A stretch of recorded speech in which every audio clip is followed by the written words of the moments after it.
Hello. हा नमस्कार, बोला. सर नमस्कार. नमस्कार नमस्कार, बोलतोय मी, बोला. हा. तर मला तिचा प्रॉब्लेम आहे. हा पण जरा जरा ऍक्टिव्हिटी करताना जरा प्रॉब्लेम येतो. बर, मला एक थोडक्यात सांगा, प्रॉब्लेम हा तुम्हाला आहे का तुमच्या पार्टनरला आहे?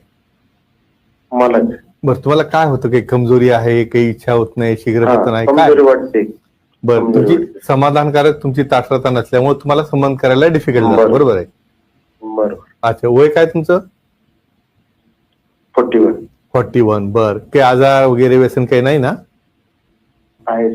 काय काय सांगा ना मला त्याप्रमाणे मी तुम्हाला ऍडवाइस करतो ना व्यवस्थित. काही स्मोकिंग, ड्रिंकिंग, अल्कोहोल आहे? अल्कोहोलिक. बर, डायबिटीज, बीपी नाही ना? बीपी आहे सर. बीपी पण आहे. डायग्नोज केलं नाही काही. बर बर, ठीक आहे. मला जरा पॉसिबिलिटी वाटली. बर बर बर, ठीक आहे, काही हरकत नाही. तुम्ही अजिबात काळजी करू नका. त्याला खूप छान ट्रीटमेंट असतात, मी तुम्हाला व्यवस्थित उत्तर देतो. नक्कीच. दीपकजी यांचा प्रश्न खरं तर खूप चांगला आहे. त्यांना संकोच वाटत होता बोलताना, पण त्यांनी खूप धाडसी पद्धतीने हा प्रश्न विचारला, त्याच्यामुळे त्यांचं खूप कौतुक आहे.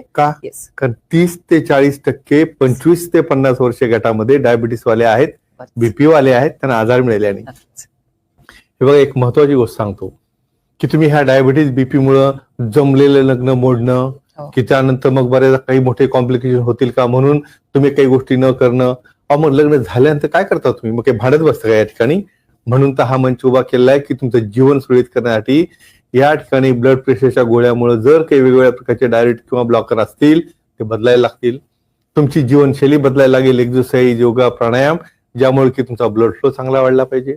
बऱ्याचदा कमजोरी काय येते तर लिंगाकडे जाणारा फ्लो हा कमी झालेला असतो. त्याला अतिशय चांगल्या प्रकारचे मेडिसिन्स आहेत. बऱ्याचदा गरज पडल्यानंतर centrally acting, locally acting medicine तर झालेच, पण जर इफेक्ट नाही आला तरी घाबरू नका. का?